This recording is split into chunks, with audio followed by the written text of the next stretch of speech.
She listens to the silence. So patiently she waits for all the sounds in her head to for once shut up and keep her sane. Her thoughts echo louder than the screams of her voice when the screams of her voice tried so hard to pierce through his manly brick hands. While he was covering, she was quivering. Inside, she was being torn apart. Her skin stretches until it could not stretch no more. Each membrane slowly cracking, and with each ripped tear gushes down what feels like bloody tears everywhere. Not only from her eyes, but it goes all the way down, passing through her heart, also broken. Perhaps the blood from her heart escaped through the tears and went all the way down to the broken parts between her legs. Now, every part of her he has broken. What had to remain closed, he has forcefully opened. And because of the inadequacy of her just saying no, she had to fight. And for that, her precious bits were swollen.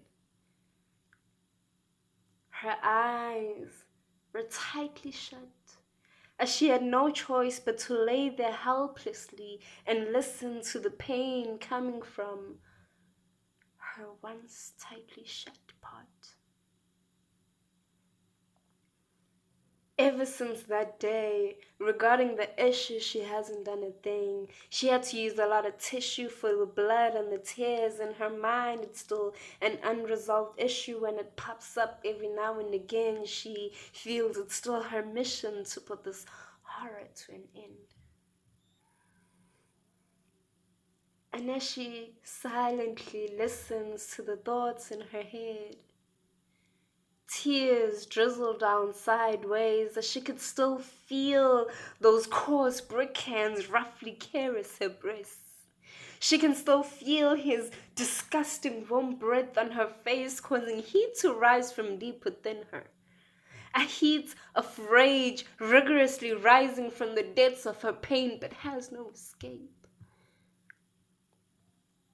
The rage remains. Her birth rate dramatically increases as she sees herself included in the death rate statistics. Her sweat, her blood, her tears leave a permanent mark. And he could not take her off his checklist of the permanent marker.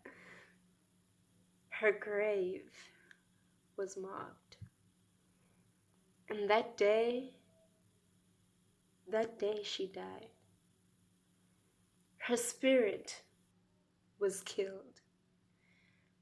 A precious part of her was killed. Her trust, respect for herself, along with her dignity, all died.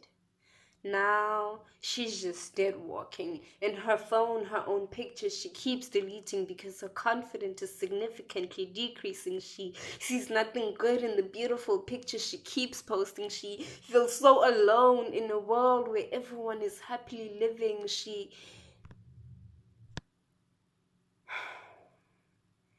A precious part of him hardened till it is satisfyingly just hanging.